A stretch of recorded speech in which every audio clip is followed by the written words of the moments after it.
Mate, I tell you what, I've missed that Halloween intro. That's It's the been a first time I've while. seen that. That is fucked. That's awesome. That's good. Yeah, man. So obviously haven't seen it since last October. And me and George only started doing the show, I think, August or whatever. And it was pretty rocky road. Some might say we're still on that rocky road, but I don't want to hear it. It's fine. It is what it is. Deal with it. And when George was like, I think like we should make like a Halloweeny spooky intro for October. I was like, yeah, damn like, firstly, it's like, if you want to make it, George, you're going to have to make that, because I am no editor. Okay, like that is not happening for me. And he's like, yeah, I'll see what I can rustle up. And then he debuted it, and I was like, oh fuck, because like that's actually a lot better than I thought it was going to be. It was the first time I felt like we had some actual production value going on, and it's the first 30 seconds, and then after that it's all is what it is still. Well, here's George. He knows what he does when it comes to his spooky shit. He loves it. I love it. Fucking, my birthday falls in this time of year. Just had my birthday. Yeah, we'll get to that. We will get to that. It's a good month. I'll tell you what though, my energy bill, it's that time of the year, that fucking going up at a steep increase. All of a sudden, like the heating, everything, it's like, oh fuck, man. Like I've got to pay more to not be cold. Yep. Like, what is this adult life all about? Like, come on. Yeah, so I get this now. So every time I feel warmth in the house, it's like, I'm getting charged for this, aren't I? This is what I mean. It takes away the warm feeling that you want to be getting from having the heat on, because now you're just counting the seconds. Yeah, numbers just racking up in your brain. Just trying to stay like, be warm so you don't die. Like, that's a shit state of affairs. That is. I'll tell you what, if you live in a hot country, air conditioning should be free. If you live in a cold country, heating should be free. Like, and we sure as hell ain't got no air conditioning. Granted, we do have some hot days sometimes, rarely, so not enough for it to be worth having. You ever told anyone who lives in another country, like, yeah, no, houses don't have air conditioning, what's that? And they're like, it's almost like you told them you don't have a toilet. You know what I mean? No, mate, we live in houses made of bricks, and no one thought like to put stuff in the middle of the walls, to cool the fucking house down. Like, what do you do in summer? Die. Like, I mean, look, I guess when they were building a lot of these houses, like, you didn't get the sun because of all the fucking smog from the factories of Victorian fucking London or whatever. Like, so we probably did see the sun. So they weren't thinking about it. But it's like, come on, for that, like, 10 days a year, we could have really used that air conditioning.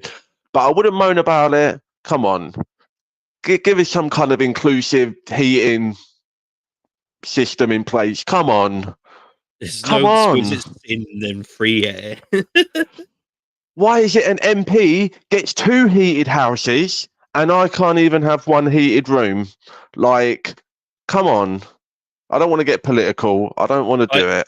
Mate, I used to have 1 heated room when I had my flat, and I was when I was living on my own. I just lived in the front room, but like there was no one there. No one, like, all I had to provide for was me. It's just like, it's winter. What the fuck do I need these other rooms for? They're useless. Mate, it's the same here. Like, it's just me here, and I finally realised what my parents were talking about. They were like, keep the door shut. Like, you're always getting told off for leaving the door. What the fuck does it matter if the door's open? Oh, it matters, everybody. Welcome to your 30s, where the door being open or shut can make or break your day, right? I moved in this place about a year ago, right? And I painted the walls orange because I thought it would make it feel warmer. Legitimately, that I don't like orange.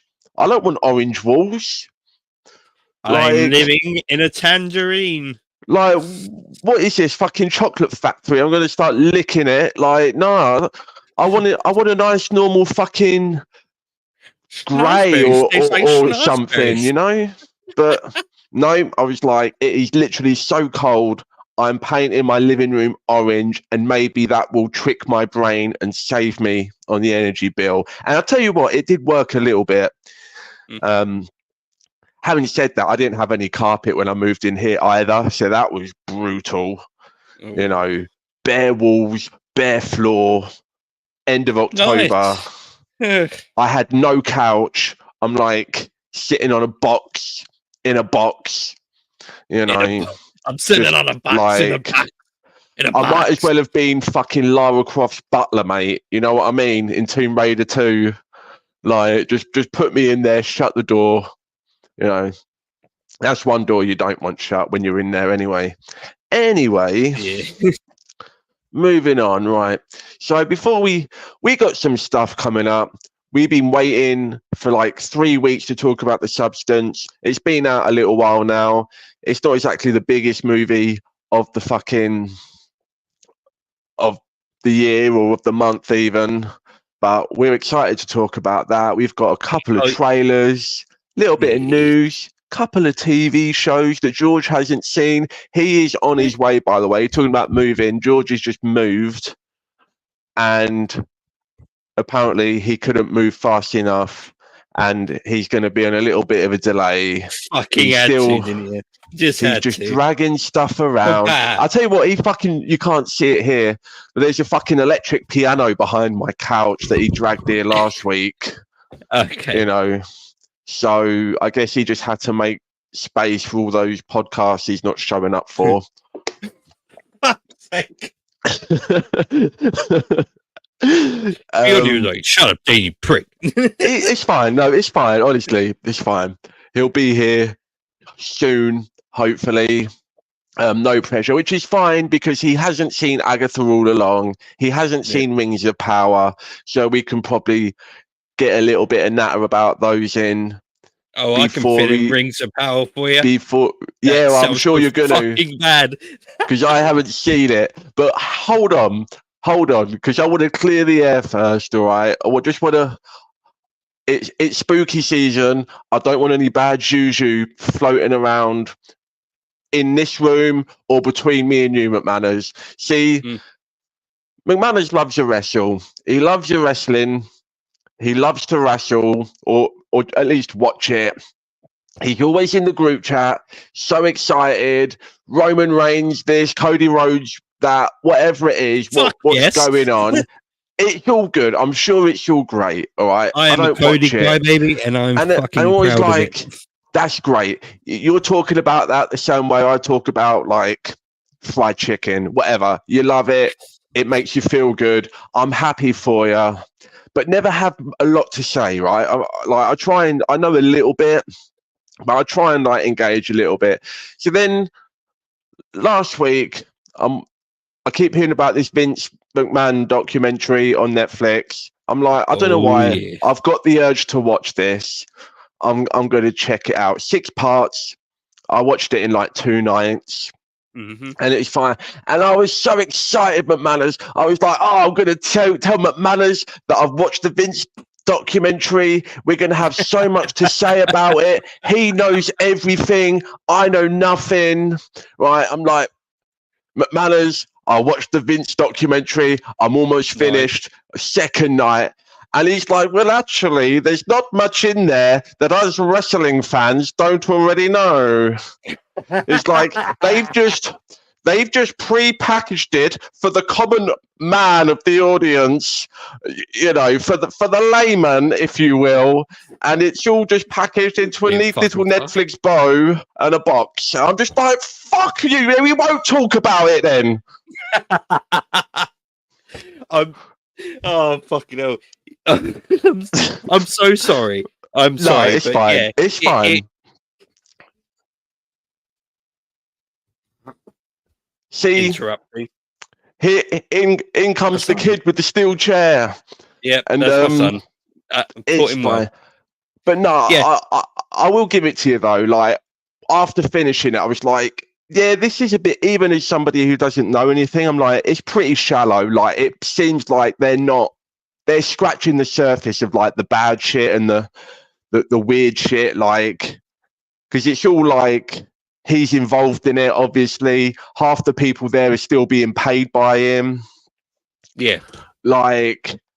And I'm just like, yeah, it is all a very surface level. It was still interesting. Like, I didn't know everything. You know, I knew like the basics of like how it started and the Montreal screw job and bits and pieces, you know. So it was fun to get some. But it wasn't that deep and managed. But I'm assuming you did actually watch it, or did you just read about it like the common layman of the WWE fandom? One second. See, he can't even look me in the face. Right. Yeah. So basically, the clips you saw, growing up, I had VHS documentaries. Like, I don't know how my brother got hold of them, but they were like there was a certain Bret Hart documentary that was well known. It talked about how he grew up, how like the whole life story of Bret Hart, and it included the Montreal screw job and the story where like Bret just fucking uppercuts Vince McMahon in the background, and that's where you see him come out of the doorway all disheveled. I saw that footage nearly 25 something years ago, more than that. And everything that they picked up on are the major stories that have come out over the years on wrestling, or like people who's been into the industry have leaked it, and then like WWE have come out and said something about it like after. And even at the end of the documentary, they had Vince's right hand man. He's like, "Oh, it's a smear campaign. You're trying to make Vince look good, look bad." It's like he kind of did that himself, and it always, because I was too young to actually understand any of what was going on. He just tried to get over, like he put over women like they're like literally just sex objects and something you can throw around. And the amount of matches he put together that were sleazy as shit. And yeah, they do talk about that as well. Horrible. Like they say, like to their credit, they're like, yeah, looking back, some of that stuff you definitely wouldn't do today.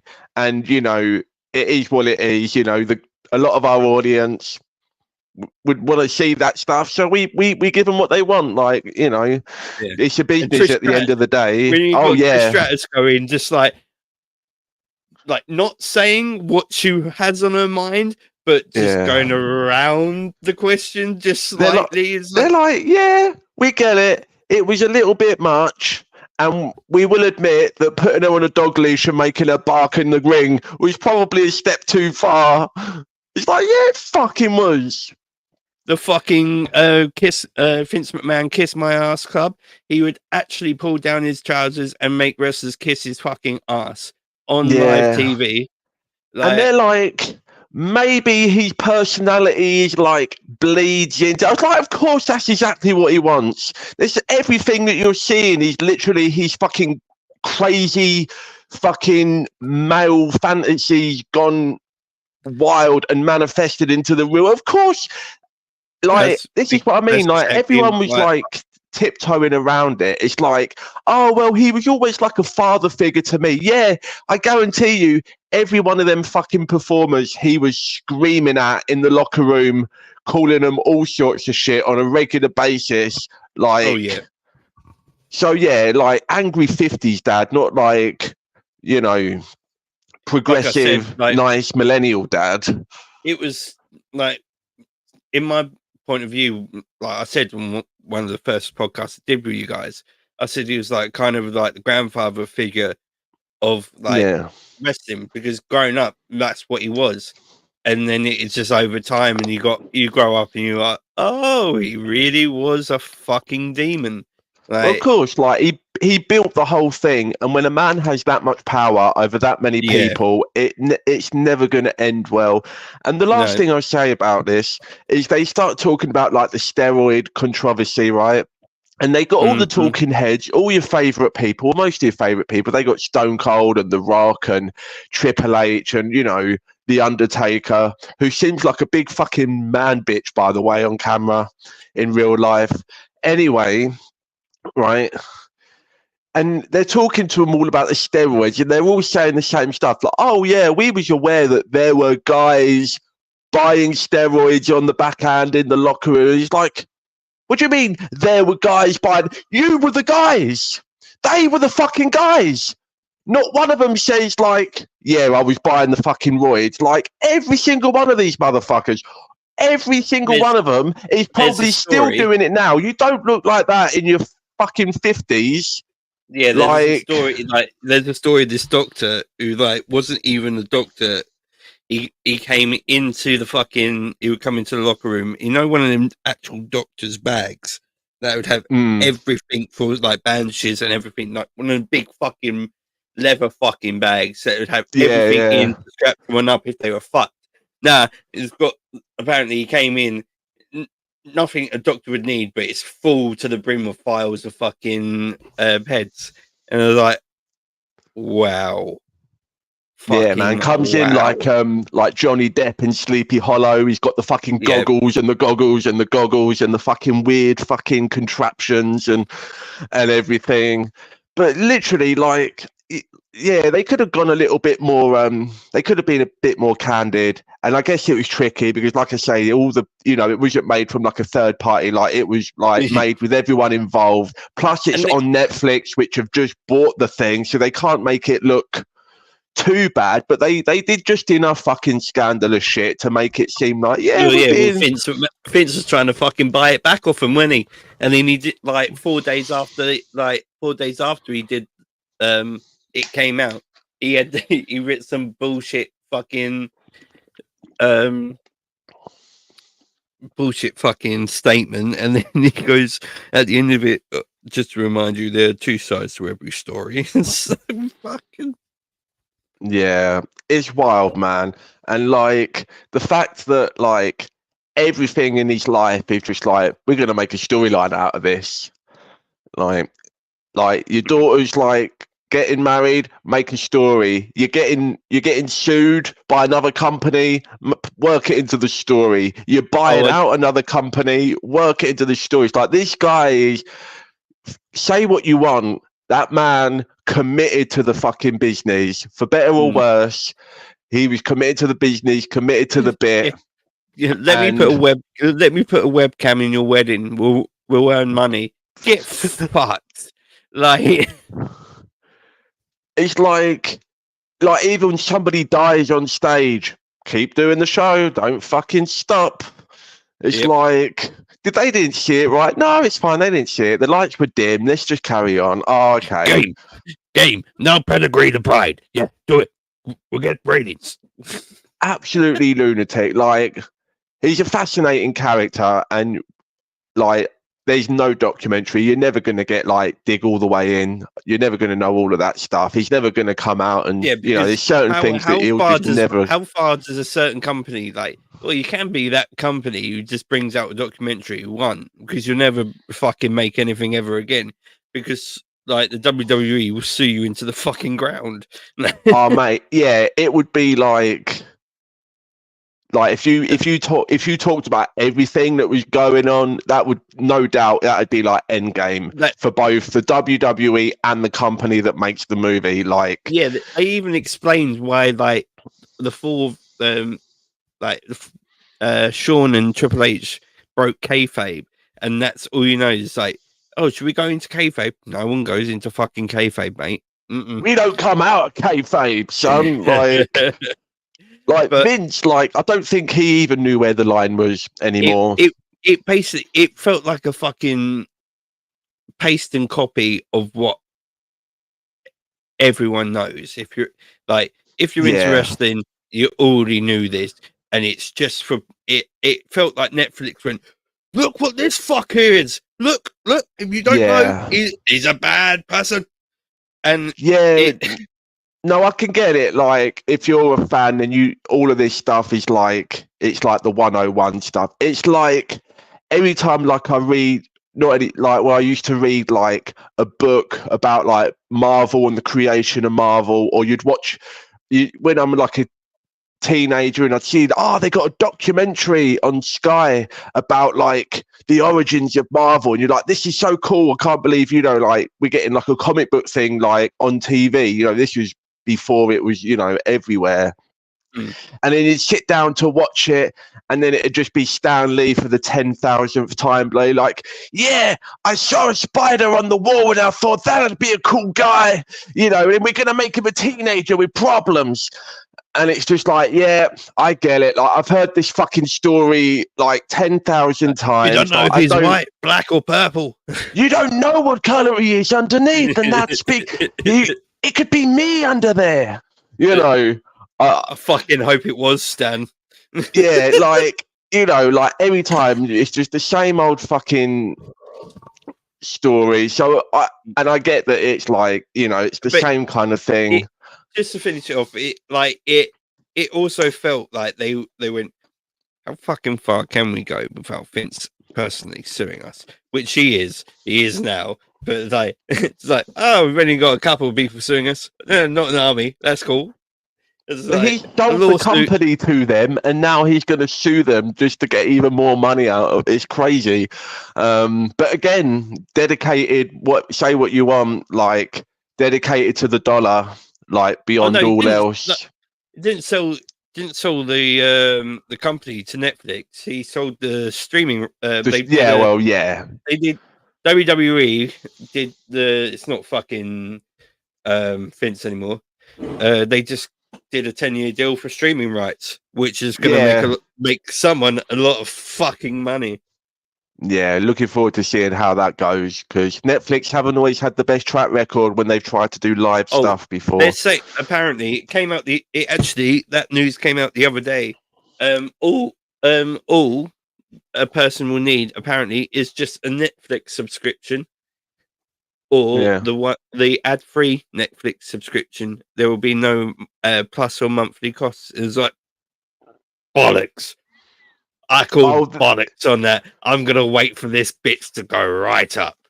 Oh no, the first year that'll be the case, but you guarantee they'll start sliding like they have with streaming services already. Like, there's going to be no ads. You pay a monthly fee, and that's what you get, and and everything's all included. Now all of a sudden there's ads, and there's tiers, and there's different. Now you can make in-app purchases on different streaming services. I do not trust them one bit. Not one bit. Oh no! Eventually they're gonna fucking Raw, SmackDown, and all the live events for your basic subscription fee.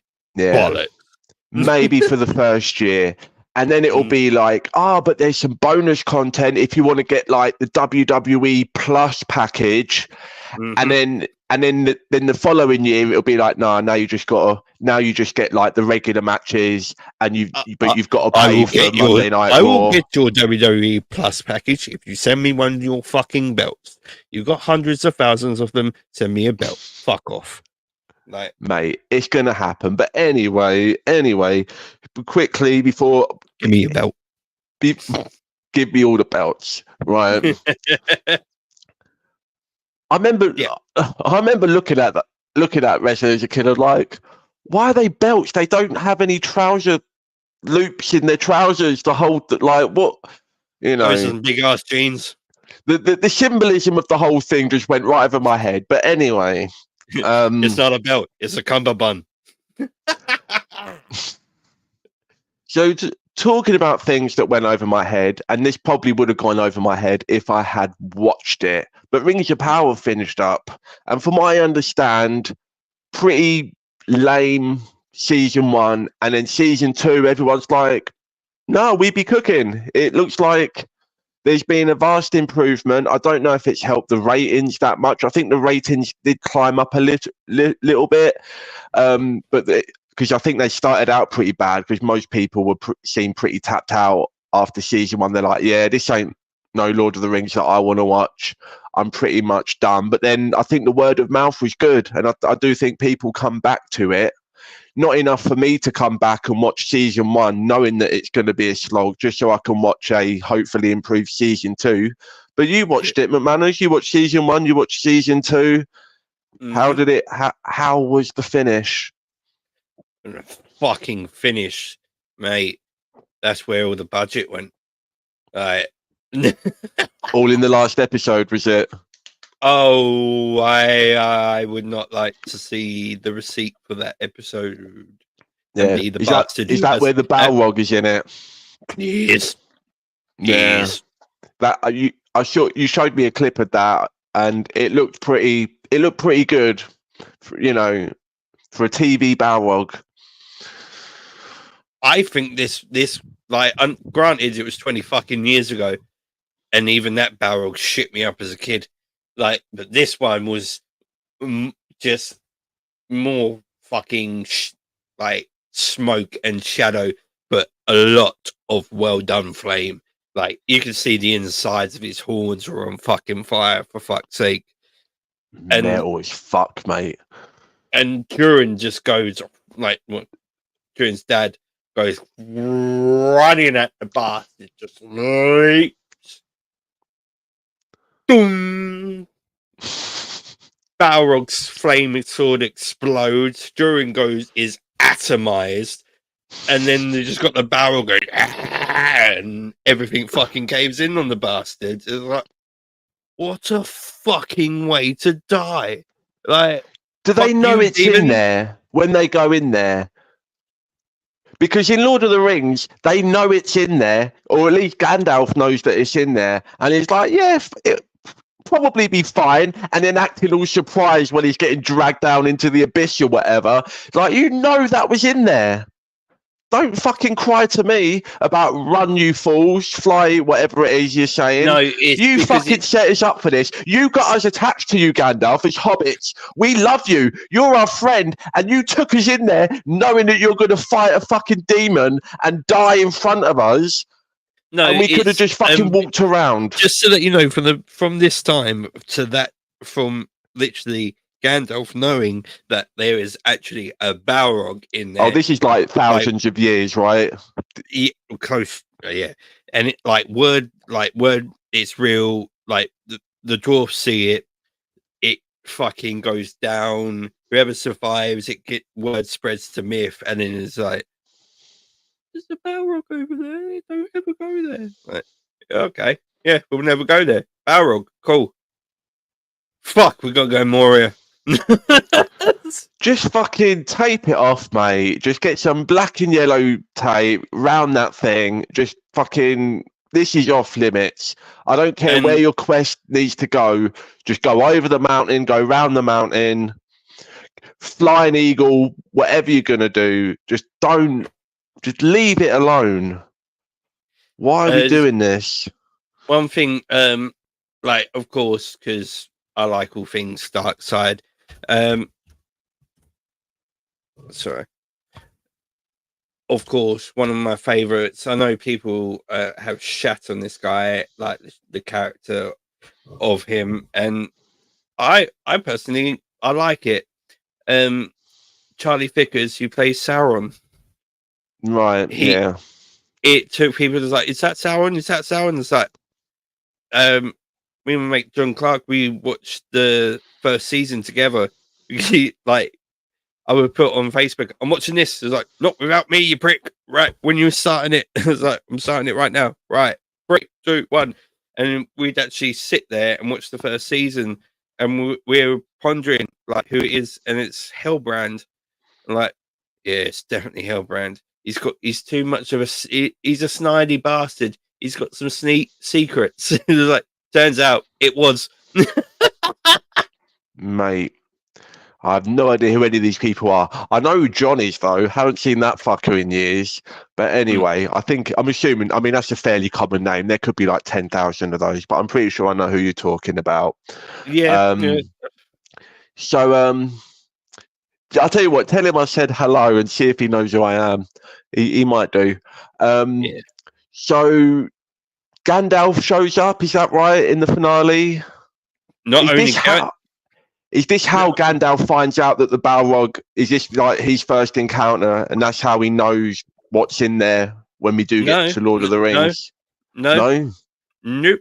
Gandalf's nowhere near, mate. Gandalf's just landed. Like he's literally just fallen out of the sky. Has no idea who he is, and we've just gotten to the point. Like it goes through the whole season. He meets a bunch of hobbits, and they're like classic Gandalf. Big person. Like he has no idea who he is.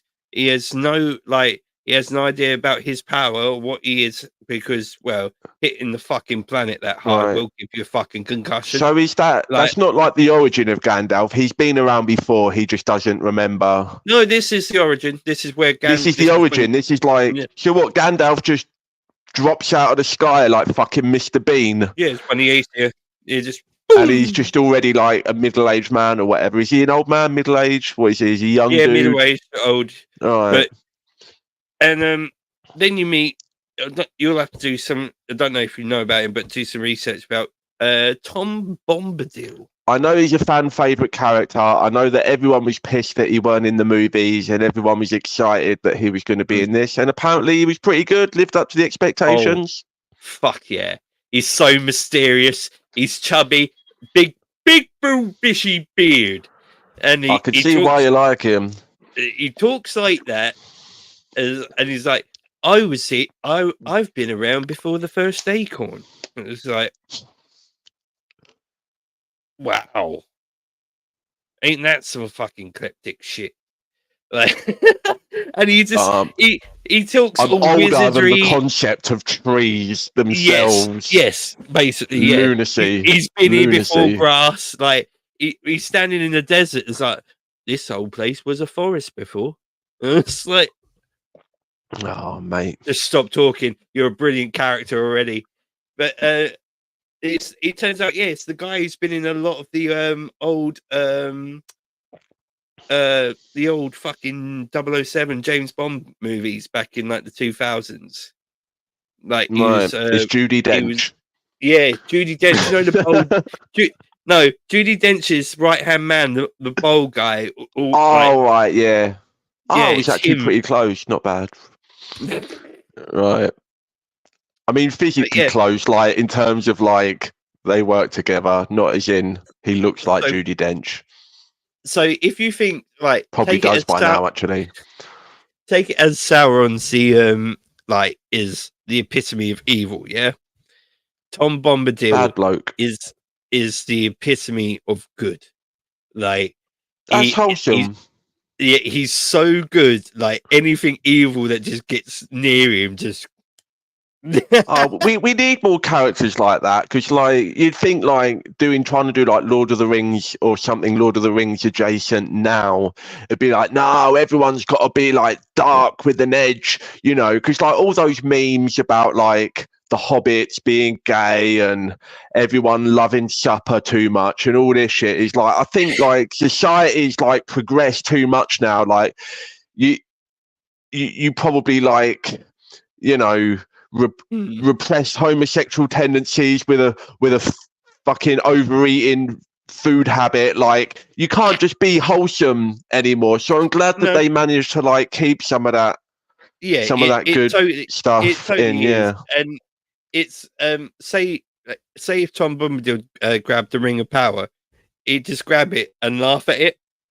Oh, then why is this guy not fucking carrying it then? He's still alive, right? In the Lord of the Rings, it's not his place. Like, motherfucker, not his place.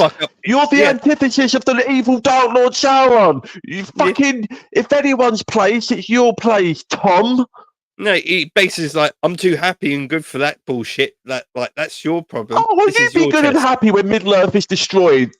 Yeah, he's like, he's fucking there for his own reason. You don't you don't find out. Well, you got read the books and the Silmarillion and all that shit. Right. But, well, we're not touching that. Not touching that. I want the Silmarillion as a movie. Like, but you'll be there for a fucking from what I've heard, it's like it'd be unfilmable. So there's ones. I think they've confirmed that there's one more season they're doing of Rings of Power. So I bet, because it's like $1 billion a season. Yeah, exactly. And it didn't perform as well as they wanted it to. But like I say, it's doing better now than what it was. So do you think one more season is going to be enough to make it satisfying? I was pissed after 6 episodes. Like, it came to, is it 6 episodes?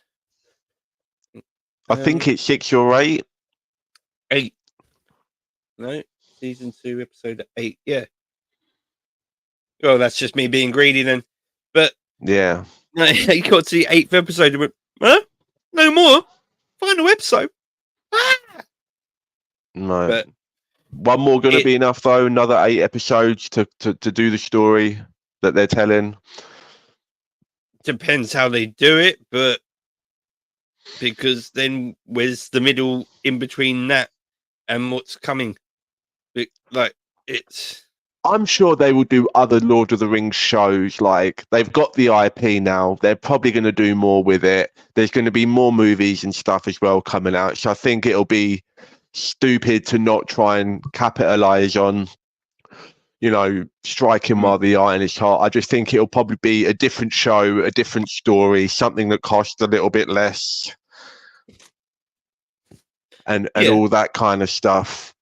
But I don't know, man. I don't know. Maybe I'll watch it. Well, there is a new Lord of the Rings movie coming out by Peter Jackson. That's what I'm saying. Yeah, so it makes sense to like capitalize on all the Lord of the Rings stuff. Yeah, I mean, I could care less about that. Like, of all the characters, that whole fucking fellowship, all those fucking races, all those different fucking cities and armies that you could have made a movie about, and you're doing the hunt for Gollum. No, when we know that they didn't even catch Gollum because he's in the next movie after that. So what is the point? No, Sauron catches Gollum, tortures him for like, and then just throws him back. Yeah, no, and literally lets him loose, and is like, "Yeah, go on, go tell my fucking enemies what you've learned." And like, I want my fucking ring back too. Tell him that. Yeah, I don't need a whole movie of Gollum, really. Like, I think we've all had enough Gollum for the time being, I reckon. I'm going to add him to the stage. Oh, there he is. Hello, sir. He's there in his blank walls prison cell. His newly appointed throne of solitude. So, truly in reveling in solitude right now. So, are you loving it, George? Are you feeling good about it? Yes, all right. I just got to sort everything out. I'm so tired. I had a really long day at work, and yeah, got so much. You just managed to sit the fuck down. Pretty much. Yeah. Well, it looks like you're sitting on more than a box, which is what I was doing when I moved in. Yeah. So. Yeah, take you a minute. Oh, 1 sec. I've got to fucking close this window. Yeah, no worries. We'll quickly wrap up. So quickly, while he's gone, like 30 seconds to talk about Agatha all along, McManus. Are you enjoying it? Yes. Because I thought the first 2 episodes were great. We talked about those. And then I thought, like, episode 3 was pretty good, even though they killed my girl, Deborah Jo Rupp. Fucking savage. That, didn't even care about her, mate. They just fucking off screen, just fucking tossed her to the side. Right.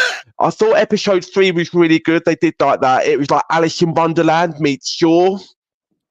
And then with the potions and stuff and the challenges. But I kind of feel like it's gone a bit, I don't know, I'm losing interest, but man, as I feel like episodes 4 and 5 were not quite as good. No, and I honestly just thought, like, I've been basically just skipping bits of it, and I was just like, fuck it, I'll just wait till it ends, and I'll watch the whole thing in one. Yeah, I'm still gonna watch it week to week. I was just finding myself checking out. They did that whole episode where it's like an 80s rock band thing, and then this last episode was sort of like a lot of nothing apart from like the 2 minutes at the end that everyone's talking about. But yeah, we'll see. We'll see. It might pick up again as we get into the because we're sort of in the middle, so it'll presumably we'll start getting more story juicy bits as we move along. But anyway, no more of that. We're just talking about Agatha all along, George. We just did the quickest review of all fucking time while you were closing the curtains. Absolutely, because you haven't watched it. No. We don't want you to watch it because you're not allowed. You're not in the cool club. Did you happen to? No, bollocks. Because he actually might like it because it's very witchy. It's got some medieval, like some evil shit in it, and the way the fucking those witches are, just they fuck with your head. Yeah, it's fine. It's spooky enough for like the hocus pocus crowd, you know. It's in that sort of vein. Right. Did either of you get to watch any of the trailers, George? I'm guessing you didn't. Definitely not. Yeah, don't worry. It was Agnes all along. It was Agnes all along, but I'll tell you what, it was Hugh Grant all along. Did you see that trailer in the cinema? The Heretic? Is it The Heretic? Yeah. I'll tell you what, man. Hugh Grant's having a nice little bit of a revival. Like, he's doing these fun character things. Like, he kind of didn't do anything for a long time. Too busy entertaining ladies of the night and getting caught with them and copious amounts of coke in his car, whatever he was doing. I'll tell you what, man, this trailer looked fucking. I'm in. Like, it didn't show much of anything. A lot of horror trailers and comedy trailers, like, they always show like the biggest pops in the trailer, and this one just felt like weird and uncomfortable and tense, like in all the good ways. Kind of got like, almost gave me like Tusk vibes. Like, I'm sure it's not going to be as ridiculous as that. No. But it's sort of like got a little bit of that. It's got a little bit of like almost like a Shyamalan kind of flavor to it.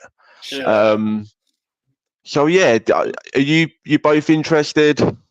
Yeah, I'm interested. Yeah, I didn't realize that your boy was having a resurgence, but yeah, I thought. Well, I say resurgence. I think I'm probably being a little bit generous, but he was in because he, like I say, he wasn't in anything for a while, and then he was in Guy Ritchie's The Gentleman. I think he was in a couple of Guy Ritchie's newer films. Yeah, he's in The Gentleman and the one after that, which I haven't seen. But he's really good in The Gentleman. And in the second one, he's he's a bad guy, millionaire who's a complete fucking idiot, but he's got a Cockney accent, like he got the same Cockney accent as the last character. Yeah, no, I think Hugh Grant's finding himself a nice little niche as like a creepy old weirdo, you know. So I think that's cool. Or as an Oompa Loompa. Creepy. I mean, George, apparently he didn't like that, did he? But I thought he took the money though, didn't he? Yeah. Like, what? I thought he was good. Did the role of an Oompa Loompa not have the artistic depth and integrity that he was expecting? Like, fuck off, Hugh. Like, what you that was a paycheck, and that's fine, absolutely fine. I didn't see the movie.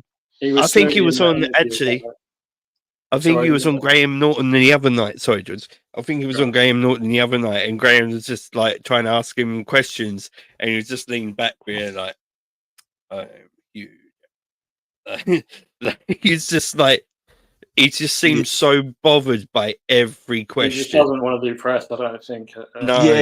He's been like that. Did you see that interview with him on the red carpet from a couple of years ago? There was a premiere, or it was the Golden Globes or something. He was with that woman, and he was, he was like, she was like, "Who are you wearing?" He's like, "Does it matter? I'm here. I'm wearing my suit.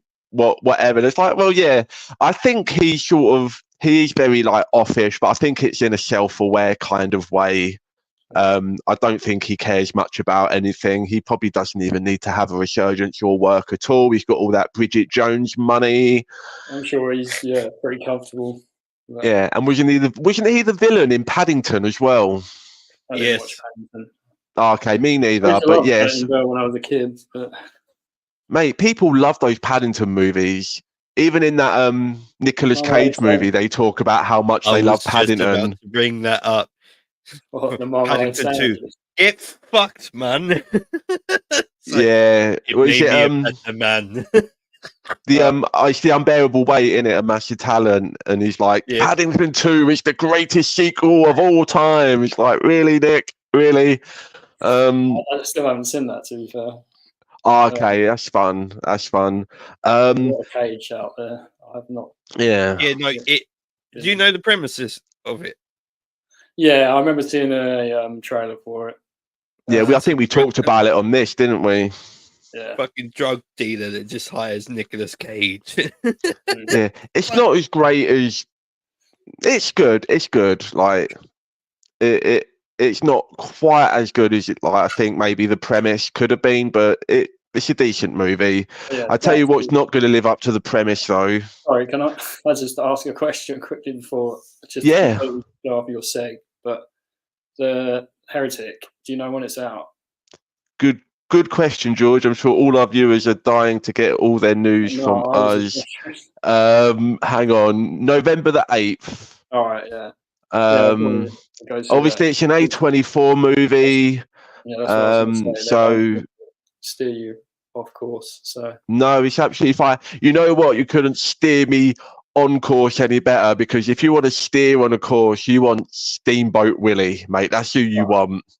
If you want to be steering and coursing, you want your favourite copyright-free Steamboat Willie, and you want the new entry into the Poohniverse. I can't even say it. The Poohniverse is coming in hot and strong. That poo is coming out fast, man, and we're getting, you know. You think about Steam, you think about poo, it all just kind of goes together, right? No. Look. Your stink shits as well, McManus. All right. Screamboat. So we're getting Screamboat. Did you see the trailer for this, McManus? No. I didn't know there was a trailer out for this. There's a trailer for Screamboat. It's like 42 seconds long. It's like an old Scottish bloke explaining like to some like people about like the legend of Steamboat Willie, and then it's all like lots of like quick flashes of shots like on a boat or whatever, and it's all, you know, pretty much what you expect. And then at the end you hear like a little bit of the voice and you see the shadow with the ears, and then that's it. So however bad this movie's going to be, at least they didn't show too much. Like I'm intrigued to see more of what it's going to look like, you know. So I don't know. Watch all these dumb Poohniverse films. It's just going to happen at some point. It's gonna keep happening whether you like it or not, because there's I'm down to check it out, to be honest. Yeah. They came out before. The last one was fucking Neverland, weren't it? I was going to say there's also Peter Pan's Neverland Nightmare. Yeah. But yeah, you're right, George. You're already like steeped in the lore of the Poohniverse universe. So it's all those childhood characters that you remembered just in a twist. Mate, I mean, it gives me excitement for the future, right? Because give it another like 20 years, and what else is going to be like, you know, out of, you know, what else is going to be like public domain? Like, we can have like a Superman horror parody. We can have, you know, we can have like a Wizard of Oz, whatever. Like it's endless. Buckle yourselves up for cheap horror remakes of stuff that you used to like when you was a kid, because that's all you're going to be getting. I would love for someone to get the IP of Cartoon Network and fucking make the most insane shit from that. Imagine what's the most rotten episode of Cow and Chicken you've ever seen. Like, Cow and Chicken would be good. The Cowardly Dog. That you don't even need to do a horror fucking remake. That was fucking weird and scary as fuck. That alien duck that just used to stare at you. Yep. Oh fuck! That just gets me. Cowardly Dog and shit like that. Was that perfect? Yeah, and then what about like a horror remake of Johnny Bravo, where he goes around sexually harassing women in the supermarket? No, wait, that's just Johnny Bravo. Yeah. Perfect. Perfect. Not today. Yeah, all of that to look forward to. And real quick, James Wan, talking about lovely remakes of stuff that you used to love. James Wan is doing the RoboCop TV series for Amazon. Did you hear about this? No. I don't love James Wan. I never liked any of his stuff really, apart from Shaw and then Malignant. I thought was fucking incredible, but all of his other stuff I don't love, and I don't really see him as the fit for RoboCop. Didn't he do Annabelle? Yes. Yeah. Or he produced it. Right. At least. Did he do one of the Conjurings? That guy. He did the Conjurings. He did Annabelle. I think he only directs like the first movie in all of these franchises, and then he just is an executive producer on the rest. Same with Shaw. Yeah. But I just don't see it as the vibe for RoboCop, and I love me some RoboCop. And he did the Aquaman movies, didn't he? So is that Scream RoboCop? No, but he's more like. I'm saying from the effects, like from throwing Manta off a cliff and fucking his head up, like he does pretty well for himself. So if he's got that in, like all that the fight like they do in that kind of style in RoboCop, even though that it'd be RoboCop being flung about because he's not fucking fast one bit. You know what, Manos? I think you just sold me on this. Because you're right, he can do like big action stuff quite well. Say what you want about the Aquaman movies, like to make Aquaman action be cool, is quite a feat. And obviously he's got a good grasp on the horror stuff. So maybe if he can marry it all together, then I could sort of see it. But I'm not hopeful right now. Like I'm still first. I'm still hurting because Neil Blomkamp was originally meant to be doing a RoboCop movie, and that is like interesting, yeah. Perfect. That would have been so good, and that's not happening. So I'm just still hurting from that, and I want a good RoboCop thing. So I think there's a lot you can do, like message-wise, with a RoboCop movie, about police brutality and stuff like that. I think. And AI, I think there's a lot of stuff going on in the world that would lend itself very well to a scathing RoboCop satire. I just don't know if he's quite the guy to do it. Yeah, we'll see. We will see. But we won't hold this off any longer, everyone. 1 minute, mate. Can I just interject here? Sorry, George. Go ahead. Yeah, go ahead. I'm just saying I haven't got that much time, so... It's all right. We want to get to just quickly interjecting. I did message you guys. I don't know if it's one for you guys to actually watch. It's the new Kevin Smith movie. No, haven't seen it. Haven't heard really anything about it. The 430, Kevin Smith's the 430 movie. Yeah, I heard it's very PG. Well, not PG, but it's. So it's like just Kevin Smith coming of age kids movie situation. Yeah, it's not like his, raunchy. I mean, that's not necessarily a bad thing. I don't know. He kind of lost his sort of direction, I feel like, as a filmmaker. I don't really. I'm not invested. No, I actually really enjoyed the movie. It actually felt like I was watching a movie back in the 2000s again. Like, even though this one is based in the 80s, it really did have, like, it's based in a cinema, like, and these guys, like, the kids have gone to the cinema, like, they're just older than teenagers, and you got fucking Oh, who's it? What's his name?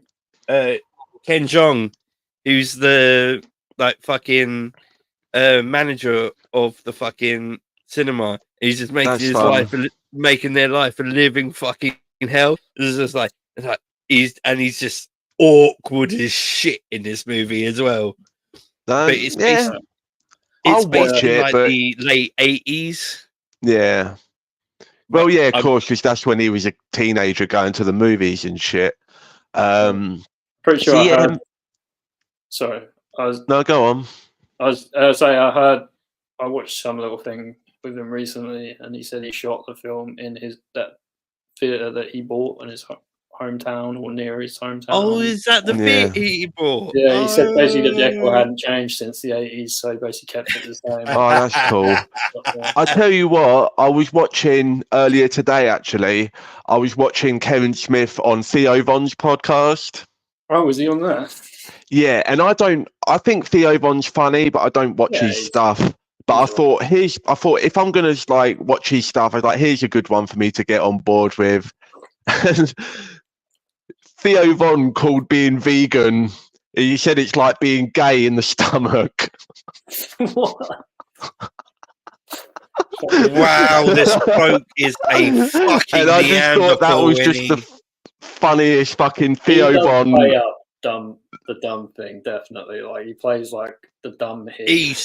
That's why I've been like hesitant to watch him, because I do think it's funny, but it's very like obviously like a character, you know. If your name's like Theo Von Crapperschmout or whatever, it's like that's not a fucking poor redneck dude, okay? He came over here and did like some episodes with a couple podcasters over here and like a couple of YouTubers. And then most of them were just like, is he really that fucking dumb, or is that a bit like? It's 100% a bit. He plays the bit the whole time, and he doesn't even get off camera. And he's like, "Yeah, no, that's awesome." Yeah, we're just like, "Wow, you're a fucking." Yeah, he's very self-aware with it. Like he's like, you know, he knows he's fucking around. He's just a clown, really. Like, but he's, you know.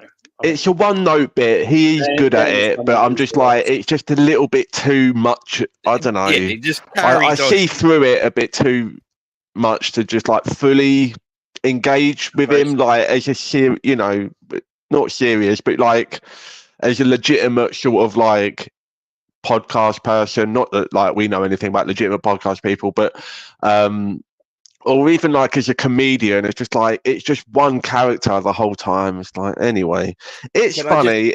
It's a funny interview. It's like 2.5 hours.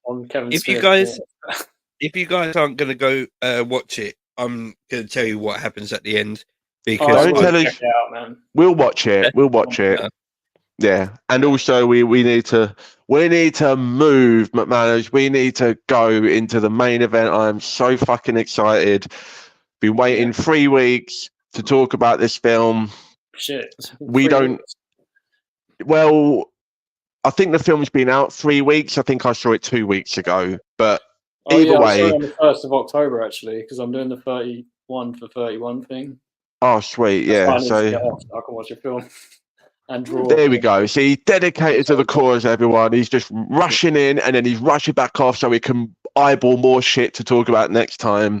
And we're going to talk about eyeballs. We're going to talk about eyeballs in a minute. All right. So all sorts of weird body parts.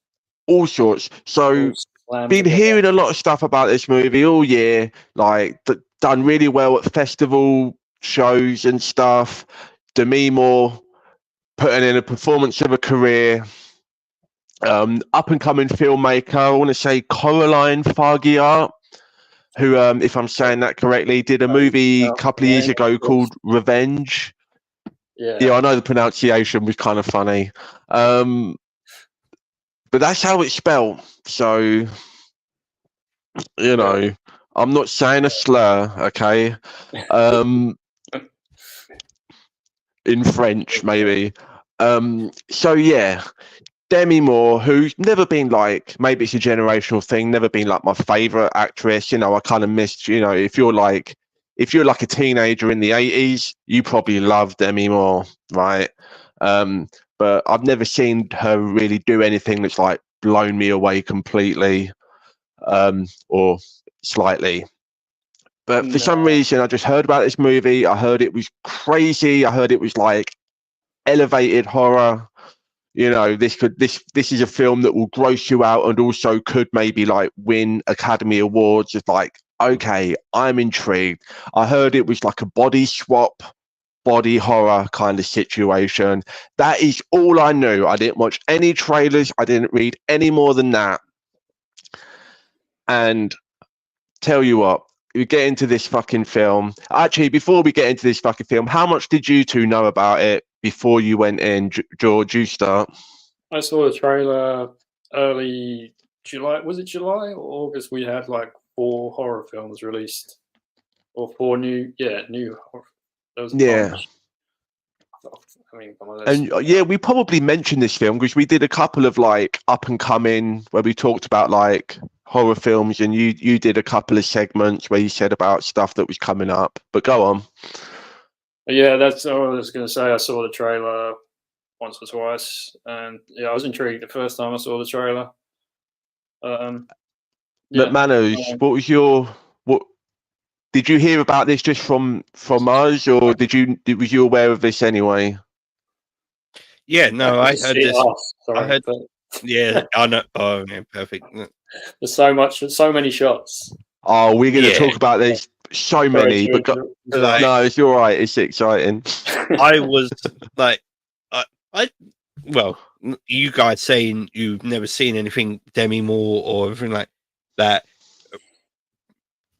Divorced, married, fucking other fucking relationship. So I was forced to watch all the chick flicks that was possibly on hand, and all the 80s, pretty much the 81s, the 90 movies she's been in, I've seen by no fault of my own. I thought you were going to say you've been through a messy divorce, so you know what Demi Moore feels like. I thought that's where you were going.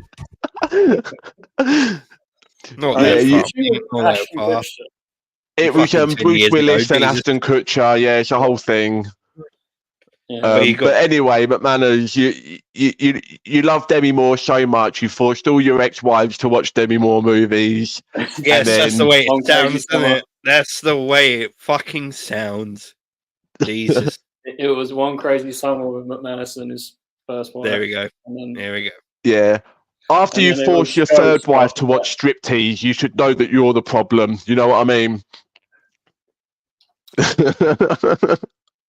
You've been married once, bastard. All right. No, so after, like, literally, I only found out about this when you guys posted about it, and literally, I looked up the trailer and, oh fuck, Demi Moore. Jesus, she's got old. Oh, come on, that's not in good taste, given the subject matter of this movie. She was pretty good for 62. Come on, man. Oh, is she 62? Yeah. Fuck, my God, 62. That is a whole lot of 62-year-old. Am I telling you now?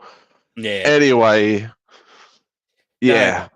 She was born in 62, and she's 62. Hey, that's fun. That's fun. Oh my God. So yeah. So this film, McManus, we're not body shaming tonight because that. I mean, we start off this film. I'm like, what? I'm like, fuck, she's old. She's like, plays like kind of almost like washed up, struggling older actress. Yeah. You know, very close to home. I would imagine. You know, there's one of the many reasons that this performance is like bold and brave as fuck. But she's doing was it like an aerobics exercise TV show? Yeah, the typical 80s fucking dance. And then the women's bathroom is out of service, which again, so much of this film like is all like metaphors and messaging and symbolism. There's so much of that in this, but the fact that like the men's bathroom is like kept very nice and the women's bathroom is like out of service, even though it's on a show that's like a woman-led vehicle, you know, whatever. She overhears like she's struggling, and then she overhears like this executive basically confirming all her worst fears. You're too old. We're moving on. We're done with you. You're over the hill. We need to go younger. And she's like, this is bullshit. Like, I fucking, all my insecurities are becoming manifest or whatever. And again, like, first fucking shot of this movie, I didn't even know it was the first shot of the movie, right? Because I thought it was like one of those like production company intro things. It's the two eggs. Oh yeah. I was like, is this the movie? I thought it was going to like pan out and it was going to say the name of like some studio or something. But obviously, but you know, like the eggs splitting into two, representing like, you know, like the two. Oh, wait, what's happening? I don't know. He said he's jumping out for a sec, but yeah. Yeah, no way. So obviously, you get the egg, and it's like, you know, like the yolk, like symbolizing like sort of like the most fertile part, like the most potent, you know, the tastiest part of the egg. It's the, you know, the bit that you want, and we're making two of that. We love that. Yeah. And that's pretty much all the backstory we get for the substance, really. Yeah. Like, that's all you need, really, because yeah, who knows where it came from, really. Like, I feel like obviously this is probably done well, and it's possible that there could be a sequel. I hope not. I don't need a sequel to this. I don't know. I mean, neither. But yeah, I thought like straight away. I was just intrigued, but didn't even think about that really. Like where it came from. It was just like, I mean, it is very what's the word? It's it's obviously a shady company that's. Yeah, it's a shady company, and I think this film does a lot of stuff where it's like, sort of like, the practical stuff kind of takes a back seat to more like the message and the vision, right? Because there's a lot of stuff in this movie where it's like, okay, well, that wouldn't really happen like that. You know, the fact of like, she's struggling to like, you know, it's like, oh, Hollywood's so competitive and all this, that, and the other. And then when she does take the substance, she's able to just walk into a job, get the job straight away. And then she's like, oh, by the way, I can only work every other week. And they're like, oh, that's fine. We love you so much. It's like, well, no, there's a million other hot chicks out there who would be chomping at the bit for this job. Yeah. You know, and like the fact that like the billboard is like right outside her bedroom window or whatever, it's like, a lot of that stuff wouldn't really play that way. It wouldn't work out that way, but it's done in service of, you know, the ideas that they're trying to sell. And I think, you know, once you kind of get on board with that, like I wasn't really questioning like where the substance comes from. And again, it's not relevant. It's just, it's a thing. Yeah. She's struggling. She agrees to take the thing. They don't even, not once in the movie do they discuss like the payment. Is she paying for it? Are they just giving it to her when you sign up? Like they don't even mention like any of that. It comes at, well, obviously it comes at quite a cost in the end, but like morally, yeah. And well, yeah. Well, we'll get there. Yeah, some like I just thought of that, and I thought of, you know, just that scene at the end when she's basically stomping herself, like beating the fuck out of herself, mate. Yeah, and obviously that sells like, man, you know, all the violence is like so. I was watching it in the cinema, obviously, as you were, I'm sure. Sorry, that's always called. All right, no worries. Yeah, we're still pretty much just talking about the substance itself, and we're setting it up. Yeah, where it came from, but yeah, like immediately, like you say, like the girl just jumps into a job, and like all that stuff. Though, like I didn't really think too much into it, but I was just like, yeah, this is kind of surreal. All the shots, some really surreal like shots when you see Quaid, who's so great in this movie. He is like he's horrible, but he's so good in this movie. His character's called Harvey, by the way, which is I picked up on that. Like I think sometimes maybe the messaging comes off as I don't want to say too strong, but I think that it's done intentionally, I think, because, this is how strong this stuff is, like, forced down our throats, this body image and like the hierarchy of, like, age and, wealth and all this stuff. I think he's kind of like, and again, with like the billboard in the window, it's like, it's a metaphor of like, well, obviously it wouldn't literally be her billboard in her window, like in the whole city, like the chances, but again, it's just how it's like forced on us, like 24/7. And like, even like for like people like us, just ugly fuds, but somebody who's in that position where it's like a whole worth and a whole livelihood is built around your image. Yeah. When I saw the billboard, it just reminded me of that fucking Evanescence movie, like Everybody's Full, because it's basically her being she's the same one, like she's just an actor in Hollywood and she's doing all these fucking roles. And then she's outside one time in a hotel, and then she looks to the left while she's breaking down, and there's a fucking billboard in fucking 60-foot fucking font, and like, fuck's sake. I mean, even like after like the opening with the egg and stuff, like straight away, like this film just every shot just completely fucking sells it. Like she's walking down that big fucking bright stark red corridor, and the only thing she sees is like a picture of herself and a broken bathroom, you know what I mean? Like, and by the way, did you notice that the pattern on the carpet is similar to the Shining hotel carpet, but it's split, the pattern's split into two?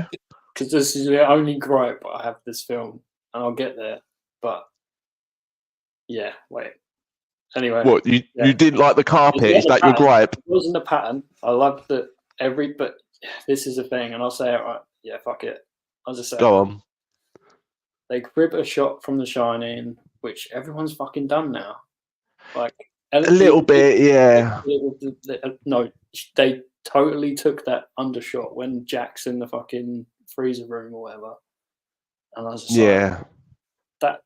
And it doesn't bug me that much. I still love it. No, I mean, as much as like this film like wears, as much as it wears sort of like the messaging on its sleeve, it definitely wears like the influences on its sleeve. There's so much Kubrick in this. There's so much Cronenberg in this.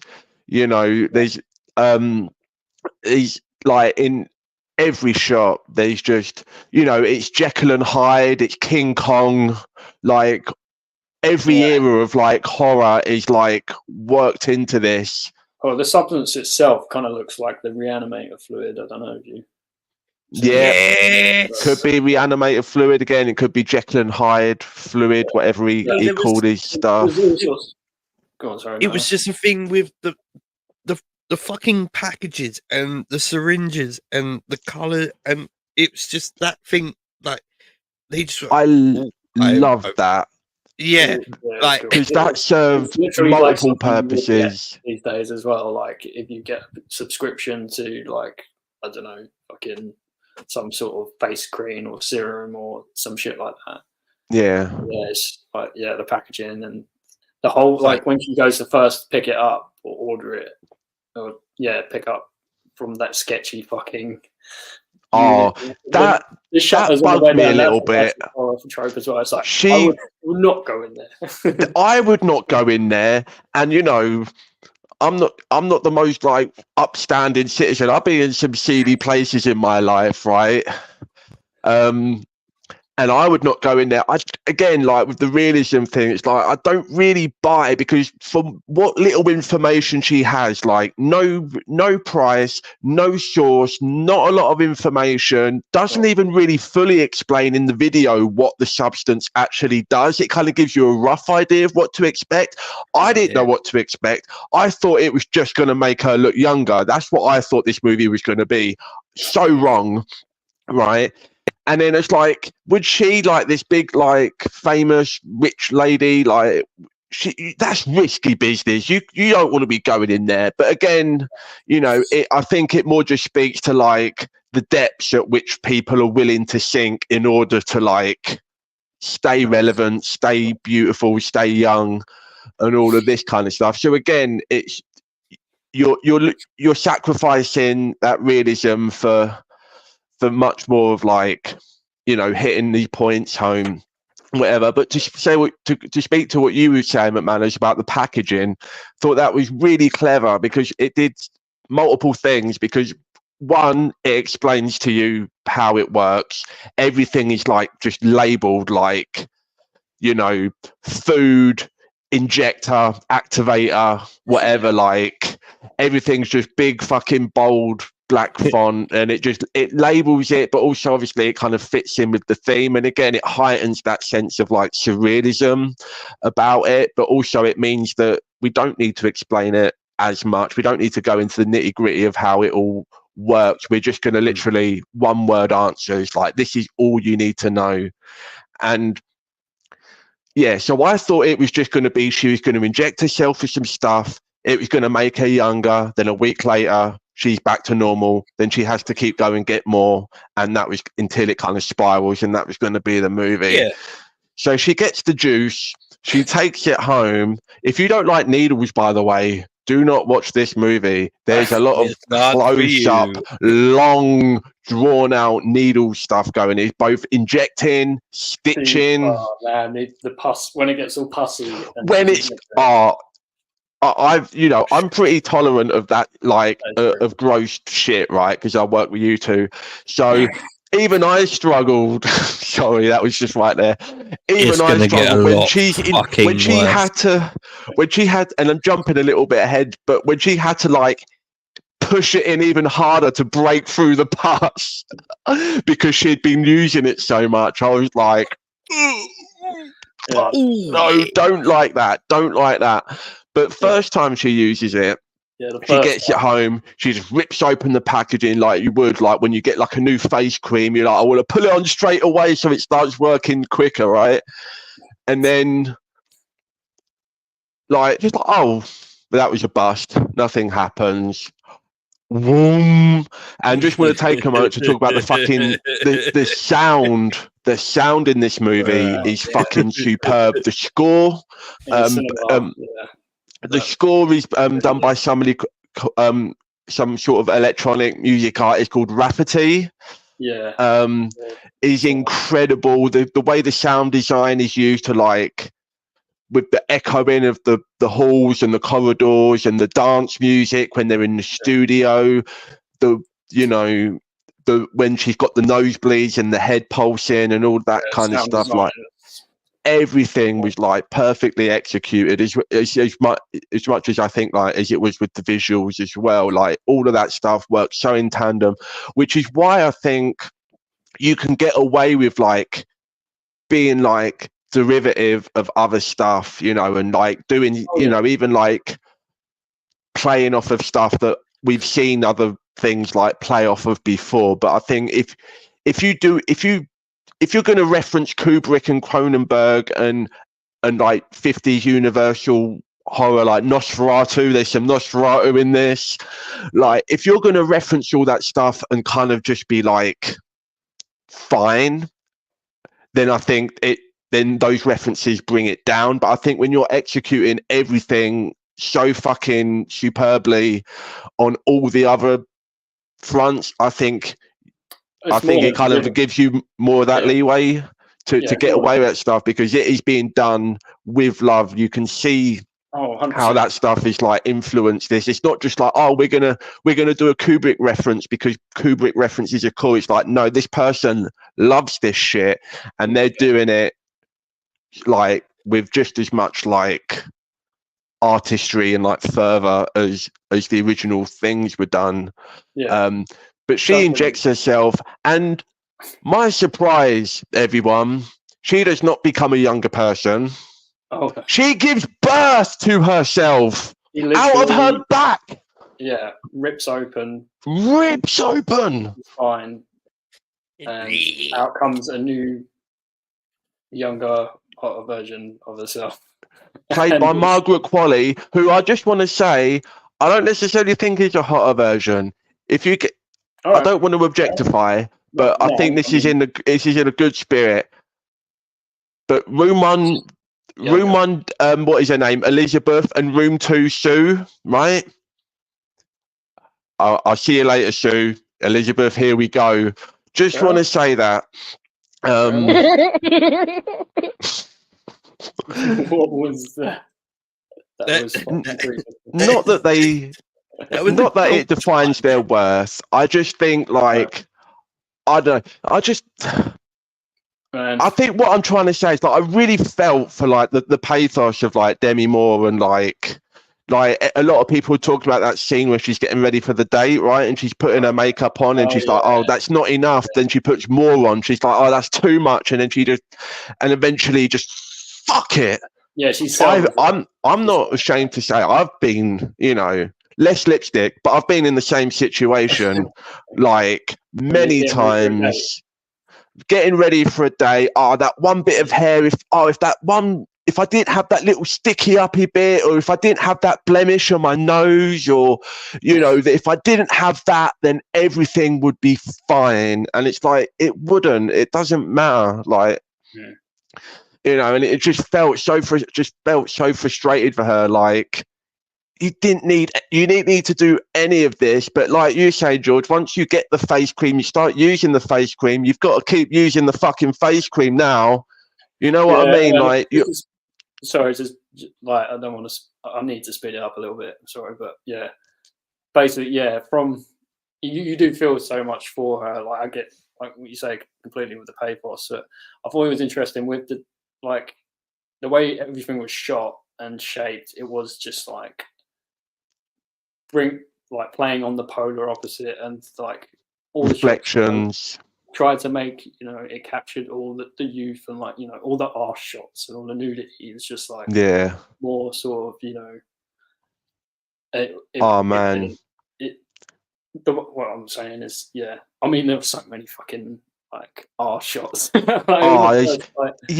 obviously when you're with Demi Moore, it's like very much feels like sort of like drab and lonely and sad. But then when you're Sue, it's like it's all like fucking 80s car commercial, the way it's shot, and like everything's like super glossy, super fucking glam, and all of that stuff.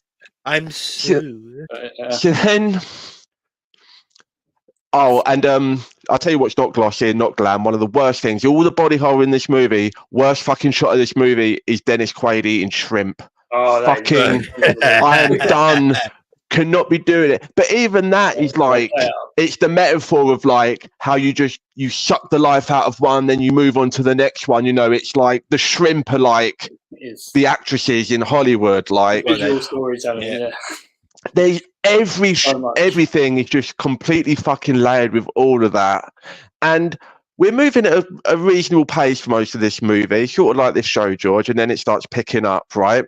So then, because I'm watching this, I'm like, okay, this is David. This is like Videodrome meets. Have you ever seen The Neon Demon, the Nicholas Winding Refn film? I actually haven't seen Neon Demon. Fantastic movie, kind of very similar vibe. Bright, glossy models, electronic music. Beauty standards. It's got a similar kind of feel to it, and that movie gets pretty weird and out there by the end of it. But it's very much like a slow, methodical pace throughout. And I'm like, okay, that's what we've got here. This is like Oscar. This is like, again, I don't like to use the term too much, but it's like an elevated horror situation. Mm-hmm. And then we start taking some turns, because like I say, you get into a more this like 50s, like Universal monster kind of situation. And it's slowly building up to a lot of that stuff. We all know like she's going to start using the shit more, and it's going to start having these negative effects. She's got the weird witch finger starting out and all of that kind of stuff. How did you feel about like the progression of like not only like the story but like the tone as it kind of goes into like the second and third acts?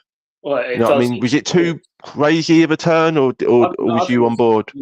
I was on board with the pacing and the way it turned. Like when it went, like it doesn't keep you waiting too long, like before shit starts to go awry. Yeah. Yeah, the first time, like obviously when she goes out and then gets fucked up, and when she has nosebleed and realizes she has to inject it again. Just a few hours more. Yeah. And the addiction happens basically. It starts to spiral out of control, and the first time you see her like younger, or no, aged, or like obviously the finger first, and then the time after that where she's just like, no, why did you do this? Yeah, but then when she's like starts to like just start binging junk food and living like shit, just living like shit, but nothing wrong with binging junk food. No, but the shit, like how she would leave the carcasses, Oh, mate, fucking turkey bodies. That shit. Like I was sitting there like, okay, that's making me make me feel ill. Movies don't make me feel ill. Like they just don't, and it's just the way they're just like. That's disturbing. When she starts to like inject, and the second time when she's like literally like she looks like one of the witches. It's like Snow White. It's the old witch in Snow White or whatever, or Roald Dahl's The Witches. Yeah. Is what you were going to say. But I totally fucking forgot. It just felt like she was slipping. Like you got fucking Snow White, and then you got the bitch who's trying to poison her on the left hand side. But it just feels like they were both working together, and then one starts trying to poison the other, and then the other one's like, "Well, fuck you! You want to act like that then?" Yeah, it did feel like a almost like a Disney villain origin movie in a way, like in that sense. But to go off what you were saying real quick, my manners, this is one of the issues I had, right? The movie constantly hammers home the point of you are not two people, you are one, you are one, you are one, right? Always, yeah. But did you feel like it kind of felt like they were two separate people? Like it was almost like she was surprised that she had like aged. It's like, but it's the same mind, like it's the same you. But no, that's the whole point. It was one of the rules. It like the whole thing is like, don't fucking get sidetracked. Do not fucking miss a day. Do as you're told, and everything will work out as ordered. Like if you both fuck up, you're fucked. Like you are the same person, do the same thing in the same body. So when she's like willingly like missing days and taking the piss with the rules, you think that's more just like what you said, really, it's like an addiction thing, and it's like when you're in the moment, just caring about tomorrow kind of just goes out the window. You think that's kind of what they were going for? It's the same consequences of like, oh, I'll just have this one. Like, what's the worst that can fucking happen? Well, on this scale, a lot can fucking happen, and you're gonna fucking you're fucking up, and you're gonna fucking find out. Like, just sometimes I just felt like they didn't quite feel like 100% like the same person, and the big part of the movie was telling you that you are the same person. It feels like the movie's trying to tell you, like, if you do not know what's gonna fucking happen right now, we ain't gonna fucking tell you. Figure it out your fucking self. Like, right. So talking about not knowing what's going to happen, let's get to the ending, right? Now, there were two places I thought this movie was going to end. It did not end at either of them. I thought, right, when she's getting ready for the big fucking dance thing at the end, and she's looking in the mirror, and the teeth. You can't just skip past that. Like, wait, what are we getting to? Do you want where she kicks the shit out of herself? Yeah. Did you? All right. So talking about tonal shifts. Did you think that scene was a bit? Did you think that scene was a bit much? Because like she's literally like kicking herself and she's flying into the wall like a superhero fight, and it's like that. That was a bit like. but again, it's surreal. I didn't. Yeah, I remember thinking like, this is like, you know, superhero movie level. Like it's like Terminator or something. Yeah. But also to the point that you were asking about like the switch between the two characters, and obviously she was like sentient, like other version of herself, but still one. It's like yeah, it is odd how that sort of, I don't know, contradicts itself at points. Like it's just like obviously like the damage and the aging and everything, like how the host is drained to a certain and to go into what you're saying about the big fight scene, it's like she would know that if she kills the older version, she's fucked, but she still kills the older, like kicks the shit out of her and kills her. Yeah. It's like, well, I can understand like breaking the rules and taking more shit than you should be, but you're when it's literally like if you kill her, you die, and she still just doesn't give a fuck about doing it. So it was just at that point where I'm like, not only is it the weird tonal thing of like this crazy fight scene, even though it was insane to watch, he's like dragging the old fucking goblin lady up the fucking hallway and swinging her around and stuff. It was fucking fun to watch, but part of me was just like, this doesn't feel like the same movie almost. And then, it was still fun, but then. And then two places I thought the movie was going to end. First one was before she kicks the shit out of her. It's like, is the old lady just going to jump out the window and we're going to get that King Kong ending? You know, where King Kong just jumps out the skyscraper and just hits the pavement. I thought that's where it's going to end. It doesn't. She kicks the shit out of her. She goes to do the fucking ball, and then she's looking in the mirror and the teeth start falling out. One of my worst things, by the way, fucking back pus, turkey legs, and teeth falling out. Just not my favorite things in the world, right? But I thought the movie was going to end because you know where she's panicking and then she smiles, and I thought, oh, she's finally accepting that she's ugly now because her teeth are falling out, and I thought that's where the movie was going to end. Oh, but it didn't, did it? So talking about influences. Go on. Have you ever seen Peter Jackson's Brain Dead? Yeah. Yes. The ending to this movie is that it's just fucking spinning that camera around, just fucking rotoscoping, flashing colours, blood, people laughing, and just fucking full on just carnage. Absolute carnage. Cartoon level violence. Cartoon level violence. I was like, again, I'm already coming off the whiplash from the fucking fight scene, and then it completely fucking goes like Evil Dead 2 level of just comical gore and violence. Do you think it went too far, George? Did it? No, or do you think it was earned and it was a satisfying sort of end? I was satisfied with it because it was just so fucking bonkers. It was just totally out of left field. But for the tone, like you say, from the start of the film, but at the same time, like it was so erratic in the way it was shot as well, all throughout, like throughout the whole runtime, like. But yeah, when obviously we failed to mention that she literally dies, right? And she injects. She makes another copy, and I had a feeling. I was like, well, by the time we got there, I was like, what? I wonder, because in the movie, I was thinking like when she started getting like older and panicking, like I don't know what to do. I did think like, I wonder what would happen if she did the substance and then made another one, so she's got like a backup, and. That's exactly what she tries to do, and she does not get another Sue. I tell you that much. She gets Monstro Elijah Sue.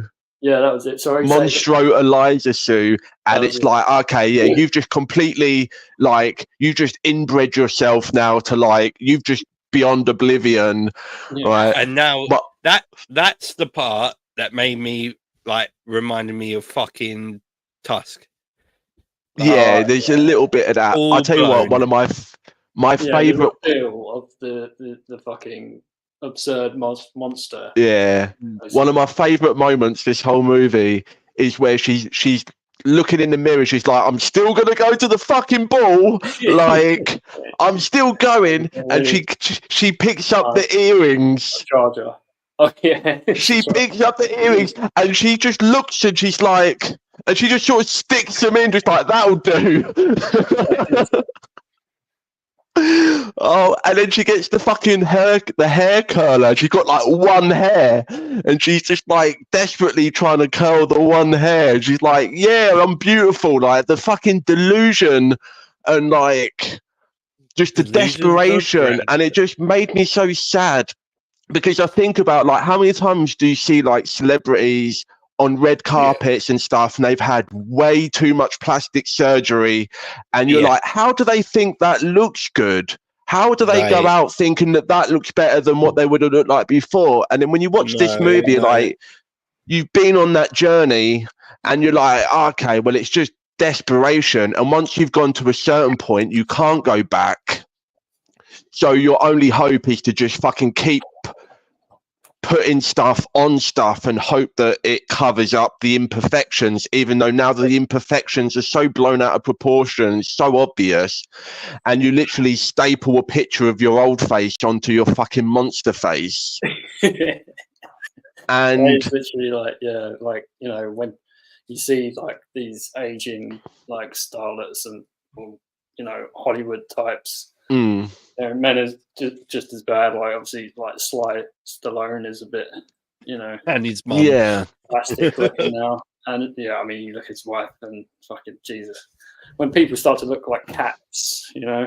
And again, like I always thought, like being Toxic Avenger, you know what I mean? Like, but I always thought, like, and you see it, and you're like, how can they get to that point? Like they looked fine before, and it's like, well, yeah, but once you've got there and you've fucked it up a little bit, like, and you've got to keep like trying to paint over it, and you're just smearing the paint everywhere and just making it worse. But once you're using the face cream, you can't stop using the face cream. So I guess I've got to just keep adding more until it gets right again, and you're just locked into this like psychosis. And first time when I was watching it, like during the movie, I'm like, I don't quite buy this. Like again, the tonal swings and like some of the logic wasn't quite adding up. But then after like thinking about it, and I thought about this movie a lot after seeing it, as I'm sure a lot of people do, and that's probably that's what is exactly what it's supposed to do. But the more I thought about it, I was like, you know what, within the context of what the point they're trying to make, all of that like completely makes sense. Again, even when we're like we're kind of putting like certain reality things to the side in service of just this fucking crazy story. And again, I thought like it was almost like 3 different movies in one, but it's sort of almost like, well, that's the 3 different versions of her, right? Yeah. So yeah, you basic 3-act story is the characters. So at first I was like, oh, I don't know if I like some of those choices towards the end. But again, more I think about this, I'm like, this is even with any flaws, this is easily the best movie I've seen all year. Easily. Like, I mean, I come out of a lot of horror movies and a lot of like most movies, like just feeling more jaded and like disappointed, you know. Like the more I thought about Alien Romulus, I was like, I didn't really, it was fine. It was it wasn't much though. It didn't really like the more I've thought about it, I'm like, actually I think Prometheus, I can't remember what I gave Alien Romulus, but I'm pretty sure I would give it less now, because in retrospect I think Prometheus and Covenant are both better than Romulus. But anyway, I digress. This is the hands down the best movie I've seen all year. This might be the best horror movie of the last decade. Like big one. That's a big high praise. In terms of like, you know, just having like being character driven, crazy good score, cinematography, all the influences being like juggled really well. like again, like you said, there maybe is a little bit too much at a couple of points, and I do agree. But it was all handled so fucking masterfully. The gore, the body horror was all like felt real. It felt, uncomfortable in all the ways that it was intended to be. Yeah. I think it was a little bit too long. Maybe it could have. Well, it's funny you say that. Like, the points you thought it was going to end, like it did go a bit further than I thought it would. It went a lot further than I thought it would. And it just kept going further every time you think, when it went full, like, brain dead, like you say, like Evil Dead 2, that was definitely that level of comically absurd, like with the gore. But I'll tell you what, it bugged me. Sorry, real quick before we rate it. It did bug me again, like with the realism thing. Like she's literally walking back into the building as Monstro Eliza Sue. She walks through the street, and apparently nobody, like, because she stapled the face on and put the dress, like nobody says anything. Yeah. Walking all the way back up to the fucking stage to go to do the TV, like nobody says anything. And even when they realise that she's a big fucking monster, they don't really react as like you would think that people would react to what that is. They're all, it's very much like the laughing faces. Yeah. And again, it's because people who work in Hollywood on a daily basis work with monsters all fucking day. So Manners, you might have just put this movie up an extra point for me. That was, that might be the best thing you've said. I'm sorry, but I was just looking at her like, this is what I mean. The more I think about it, even like every time, like you think, and again, just like the movie, just when you think you're done thinking about it, there's more. There's fucking more, and there's like extra little things to it. At first, I thought I don't need to watch that again. Like I loved it, didn't need to watch that again, but. Yeah, I'm definitely going to watch this again when it's out on streaming. Again, slightly too long. Not sure how you would have made it shorter because, like George, you're saying, like the sort of that extra length is sort of part of the impact of the journey or whatever. But I'm giving this. I'm going 4.8 breast eyeballs. Because we didn't mention she vomited a breast out of her eye. That's like 3 body things that just don't go together whatsoever, and that sums it up. So 4.8, best movie I've seen in a long time, easy. You go, George, because I would say. Oh yeah, I need to get out of it, to be honest. I just wanted to say my closing thoughts. Like again, I had to like. Not backtracking, like, or just reiterate, like you said, so many people obviously take influences. This borrows from a lot, but it's wrapped up so, like you say, the artistry with which it's done is like next level. Like, to give it that praise of like best horror movie of the decade, I think rewatchability would really like determine, It depends what you want from a horror movie. If you want like a fun horror movie romp, then this isn't the one. But in terms of like, just messaging and meaning. Depends on your sense of humor, I guess. But it's up there definitely. Best film I've seen in the cinema this year. Well, I say that Terrifier 3. That's a different story. Speaking of that, you've got 5 seconds to berate this cunt. All right, we need to berate you for you need to sort it out, man. I'm hearing every day the Terrifier is on my case. We might do a watch along. Anyone watching? We might do a reaction. I think George and McManus might get to watch me watch the Terrifier. I think that could make for a fun Halloween special. But anyway, rate it, George. Fucking rate it and slate it. Yeah, solid 4. And 4. Yeah, I'm going 4. Nice. You give it 4.8. That's like as close to a 5 we've had. I'm pretty sure. I can't give it a perfect. Like I say, He's done it. I could tell you really like dug this, and like obviously, I did too. But yeah, that's a solid 4 again. Like, solid four breast eyeballs. 4 around the board, boys. Yeah. 4 around the board. You doing a 4, are you, McManus? Yeah, I love this movie. 4.8. Yeah, I'm a 4.8. I just couldn't. 4 just felt too low. I was just like, this is stuck with me. This is so good. This is what every horror movie or every movie needs to be doing. Obviously, not in the same way, but this is so original and just. It's got, the perfect mix of message and spectacle. Like, it's almost a perfect movie. The ending gave me fucking glimpses of Sliver. Like, the whole fucking, the sliving up to the fucking... big slug thing, yeah. Yeah, no, it's the fat bitch in the barn from Sliver. Like, when she explodes, and that's all it reminds me of. You can't be calling her a fat bitch. She is. When we were talking about a movie about the fucking images of women in the industry, and you call her a fat bitch. No, I wasn't talking about her. I'm talking about the fat bitch in the barn in Sliver.